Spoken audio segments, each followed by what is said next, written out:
Yo aquí voy a contar un poco de historia mía. ¿En qué sentido? Yo desde muy niño me he estado entrenando en este tipo de estudios sobre mentalidad, incluso pensamiento positivo, hasta metafísica, investigando desde muy joven. Y cuando yo por primera vez entendí o escuchaba la autosugestión, a mí me generó un choque porque yo llegué a pensar de que yo no podía ser sugestionado por nadie. De alguna forma u otra, aprendí mucho a analizar mi entorno, a ver lo que a estar lo más despierto posible.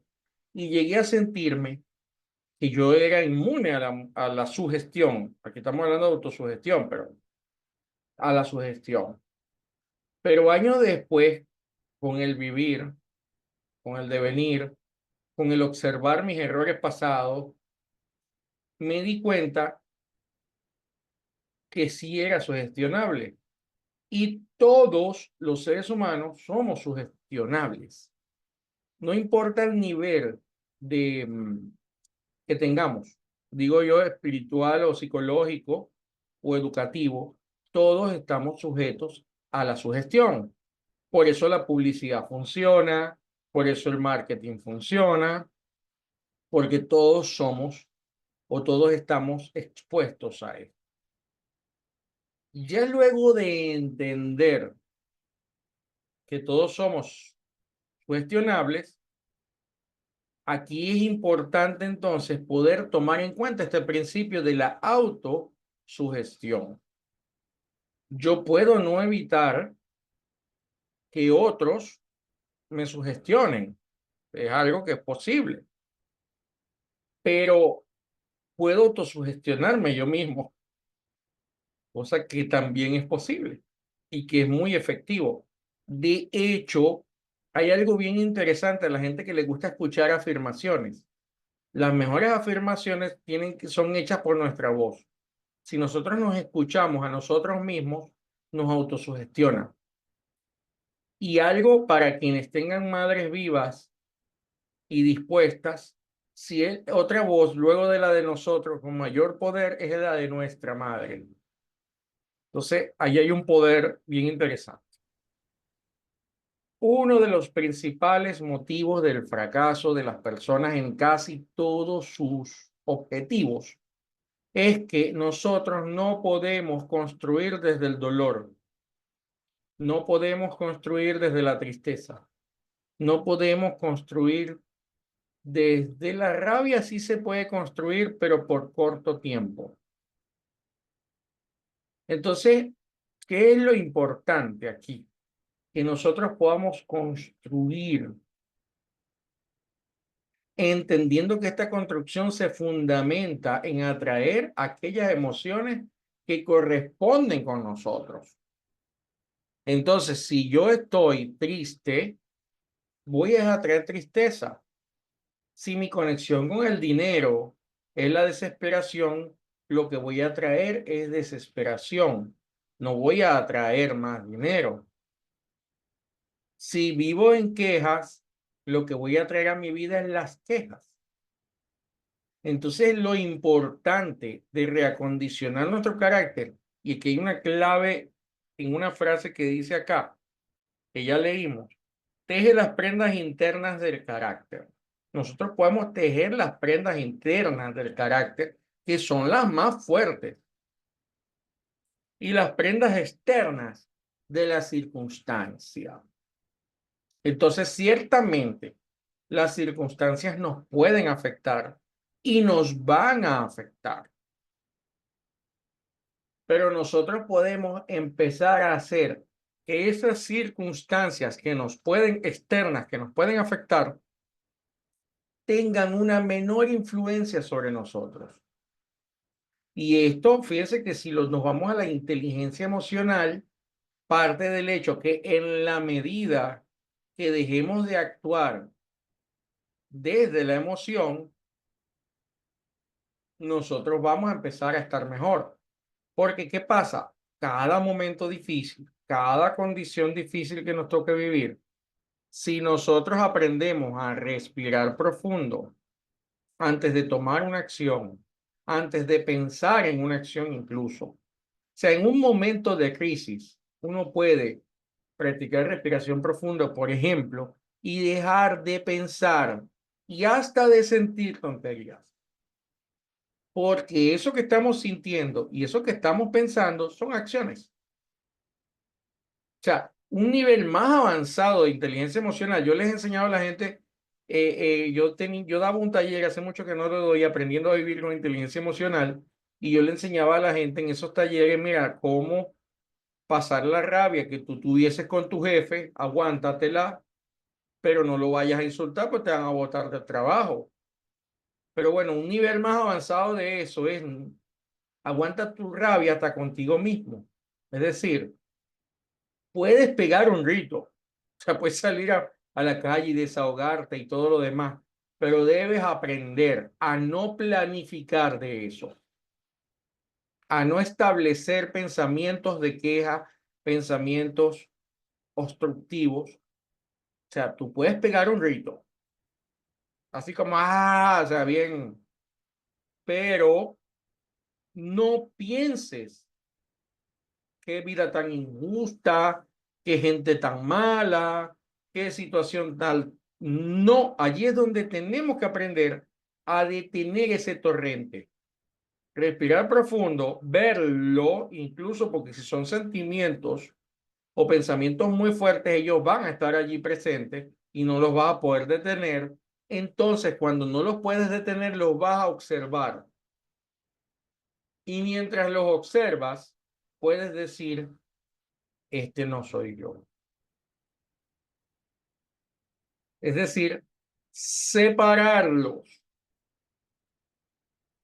separarlos. A mí, yo desde muy pequeño, y todavía me gusta verlo, veía una serie de anime japonés, Mazinger Z. Mazinger Z es un robot que tenía una nave que se acopla aquí en la cabeza. Pero la palabra en japonés, Mashinga Seto, Mashinga, significa Dios o demonio, dependiendo de quién lo controle. Entonces, quien controlara el planeador que se colocaba en la cabeza definía si era un dios o un demonio, si era bueno o malo.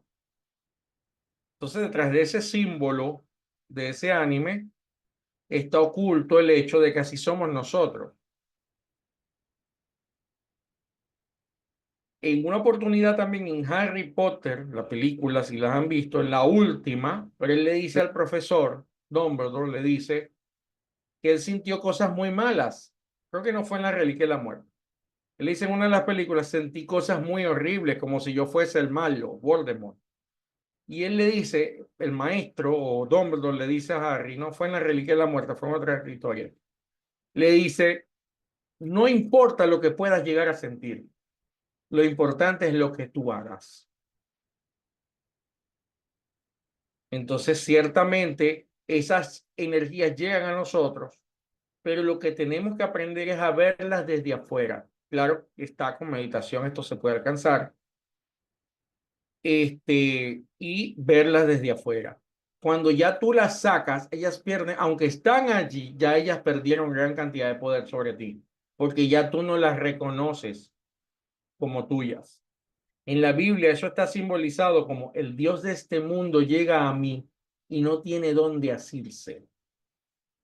Eso es lo que significa allí. Y también el símbolo cuando en la Biblia a Jesús le ofrecen fortuna, ser el rey del mundo, que convierta el pan en, la piedra en pan, y él lo expulsa y le dice fuera Satanás, le dice que está en el principio de uno de los evangelios. Se refiere a este principio psicológico, mental y emocional, que cuando llega al hombre nosotros podemos decir, ahí estás, te estoy viendo, pero no te voy a alimentar. Pero cuando yo no me doy cuenta, lo recibo, digo, yo me siento así y empiezo a pensar y a planificar, alimenté una emoción que a partir de ese momento va a atraer similares a ella.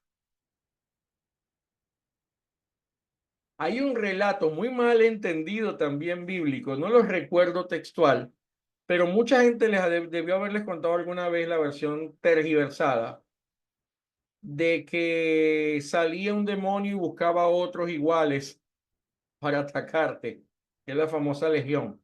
Bueno, eso tiene un sentido más profundo de lo que se interpreta. Realmente, un sentimiento malo, por decirlo malo, un sentimiento de odio, vamos a dar un ejemplo puntual. Yo emito un sentimiento de odio y dice la filosofía, esto no es de la neurociencia y tengo que aclararlo, y dice la filosofía antigua que ese pensamiento de odio tiene entidad propia. O sea, se va luego de que tú lo emitiste y busca otros iguales a él y vuelven a ti en legión.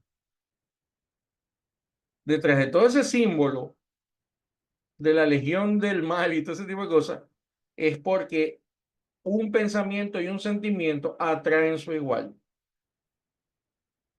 Por eso no podemos identificarnos y conectarnos con sentimientos de baja escala o de baja frecuencia o de baja escala vibratoria, porque no es compatible. Yo no puedo atraer cosas que den felicidad con tristeza. No puedo. Se habla de éxito en la vida, incluso éxito financiero. Mira, nadie puede decir históricamente quién es más exitoso económicamente que un Pablo Escobar. Muy pocos, ¿no? Pero él lo mataron. Entonces, si tú no creces en tu camino de una forma limpia, esa misma energía que invocas te va a acabar. Eso también pasa cuando la gente crece por competencia. Sí se crece por competencia, pero no es bueno, porque esa competencia eventualmente te va a consumir, te va a acabar. Por eso debemos aprender a crecer desde lo positivo, desde lo constructivo. Y eso es importante también tenerlo presente. Importante entender algo, y esto lo tenían muy claro los antiguos hindúes, cuando hablaban de kamamanas. En el hinduismo se habla de kamamanas en la filosofía hindú. Es decir, que para ellos no hay pensamiento separado de sentimiento. Entonces, cuando yo entiendo que el sentimiento y el pensamiento son familia, son una misma entidad, entonces esta afirmación de Napoleón Hill tiene sentido, porque la realidad es que los seres humanos reaccionan y accionan por las emociones, más que por los propios pensamientos. Por el pensamiento accionamos cuando estamos planeados, cuando tenemos una meta, cuando nos estamos entrenando en ello, cuando construimos toda una estructura de vida y estamos en temas como estos, entrenándonos en este tipo de cosas. Aquí en este momento sí, pero de resto la gente tiende a ser una veleta regida por las emociones. Y esto no está equivocado, por eso decir pensamiento, porque todo pensador serio entiende que el pensamiento cotidiano y las emociones más o menos están por allí, en el mismo orden de ideas. Y por supuesto, todas parten del cerebro. Los pensamientos lógicos parten de los hemisferios, mientras que la emocionalidad parte del límbico. Todo parte del cerebro, aunque según la teoría del triuno, son tres cerebros, o sea, el límbico, el reptil y el neocortés. Pero bueno, si hoy en día entendemos que todo ese subconsciente, a pesar de que puede estar en lo más profundo de nuestra columna vertebral, cosa que es totalmente válida, este, con una conexión que se da por medio del nervio vago, que los antiguos esoteristas le llamaban Sushumna, este, Sushumna, Ida y Pingala, son los tres, el caduceo. ¿Ustedes saben qué es el caduceo? Es el símbolo de Asclepio de la medicina. Los asclepios eran los maestros de Paracelso y de Hipócrates. Y Asclepio tenía una vara con una culebra. Esa vara con una culebra es el caduceo. Ahora, el caduceo completo que lo porta solamente Mercurio o Hermes es la vara con las dos culebras. Ese es el caduceo. En la vara del caduceo es la columna vertebral.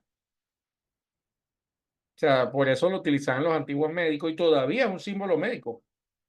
De hecho, ahí ustedes pueden buscar, hay un premio, hay un premio llamado el Caduceo de Oro en algunos países que es premiado, premian a los médicos que han hecho alguna labor importante, ¿no? En mi ciudad de Maracaibo, en la clínica, en el clínico de Maracaibo, hay una estatua de Higia, que es una de de los símbolos, vamos a decirlo, símbolos de la antigua medicina, Higia, Asclepio e Higia. Y ella porta su caduceo en la mano. Bueno, entonces, ¿qué pasa? Ella la columna vertebral con las dos culebras, donde una simboliza la mente consciente y la otra la mente subconsciente. Para la antigüedad. Hoy en día, en el triuno, tenemos claramente el reptil y tenemos el neocortés, que es el más consciente, y el límbico, que es el emocional. Pero la realidad es que cuando nos vamos un poco más a Jung, Carl Jung, no sé si lo han escuchado, este, tenemos que entender que la mente consciente altera la mente subconsciente. Entonces, ¿qué pasaba? Por ejemplo, esta mente subconsciente tiene almacenada la información y esta es la base de la reprogramación. Un tema que yo tengo que profundizar muchísimo en algunos cursos y todo, porque es la base de reprogramarte. Sin esto no hay reprogramación. Entonces el subconsciente maneja información, pero no toda la información que el subconsciente maneja es completamente válida, porque hay mentiras almacenadas en el subconsciente y el subconsciente las almacena como verdades. Por eso pasaba, por ejemplo, yo les voy a contar algo. Hace muchos años, cuando yo estudiaba de niño órgano y yo iba a la Yamaha a estudiar órgano. Y un día yo me acuerdo que el gerente, el director gerente de la Yamaha en el Zulia, el señor Domingo Dávila, creo que se llamaba Dávila, me acuerdo que apellido Dávila. Él era un hombre que él se guiaba mucho por las apariencias. Entonces, si uno llegaba medio mal vestido, él no te dejaba pasar porque él tenía miedo de que lo atracaran. Entonces, él no dejaba pasar gente por ese miedo. No era un hombre malo para nada. Pero un día llega un señor allá con un traje carísimo, como decir un Armani, en un carro convertible, pocos vistos en Maracaibo, y con un camión, y ha sacado más de 20 instrumentos musicales costosísimos. Cuando les digo, le estoy hablando piano, órganos, guitarras eléctricas, amplificadores de sonido, y le hizo un cheque. Y el hombre que agarró el cheque lo recibió. ¿Saben? En esa época no era como ahora que se podían conformar, era un poco delicado aceptar cheques. Pero como él vivía de la apariencia, él confió en el Señor, recibió el cheque y era una estafa. Lo robaron miles de dólares en esa época. Eso fue su subconsciente que le dijo, sí, sí puedes. Así como también a veces, por ejemplo, aquí en Maracaibo pasa con los guajiros, que la mayoría son trabajadores y buenos. La gente ve los guajiros y le da miedo, pero es porque hay una programación. En las antiguas películas de Charles Bronson o Chuck Norris, no sé si las vieron y les gustaban, ahí los malos eran Martínez, González, eran los latinos. Entonces en Estados Unidos tú veías un latino y la gente se asustaba. Ese miedo viene del subconsciente que te está protegiendo. pero te está protegiendo en base a una programación errada. Entonces, ¿qué pasa? Y es lo que yo le explico a la gente en mis cursos de emprendimiento y todo lo demás. Si tú dices que todos los empresarios estafan a sus empleados, si tú dices que toda la gente que tiene dinero la tiene porque hizo cosas posiblemente mal hechas, porque si no es muy difícil. Y si tú dices, este, hay otros de esos clichés, bueno, con esos dos, cuando el consciente le dice al subconsciente, podemos ser ricos, no, eso es malo, si estos son unos estafadores. O cuando dicen las ventas, como que si vender es malo. No, que ese es un vendedor. Y a mí me pasó con una persona que asistía a mis clases y él se entera que yo diseño páginas web y él un día me llama y yo le doy el presupuesto de página web y él como que quería que se la regalara, porque él dijo que eso estaba muy caro, que yo había dado esas clases para embaucarlo, ya va, pero yo estoy dando clases de un tema regaladas y mi negocio de informática es otro tema, yo cobro lo que me dé la gana y yo no cobro barato. Igual pasa con los cursos. Cuando yo cobro un curso no lo cobro barato. Puedo a veces hacer un curso barato, pero no tiendo, no es mi target. Y eso no significa nada. Entonces, si yo empiezo a ver a la gente que vende como mala o todos son comerciantes malos, tú nunca vas a ser exitoso. Eso es una ley y está almacenado en el subconsciente. Y el subconsciente, esto no está tampoco mostrado científicamente, pero sí es así. El subconsciente depende de un tercer aspecto llamado el supraconsciente, que es el que te concede todo. Es el que puede hacer esos milagros que dicen los evangelios de mover una montaña y que ella se mueva. O sea, pero el subconsciente es la puerta. Se mira lo importante de esto. Y el subconsciente se programa de muchas formas, pero una de ellas es la autosugestión.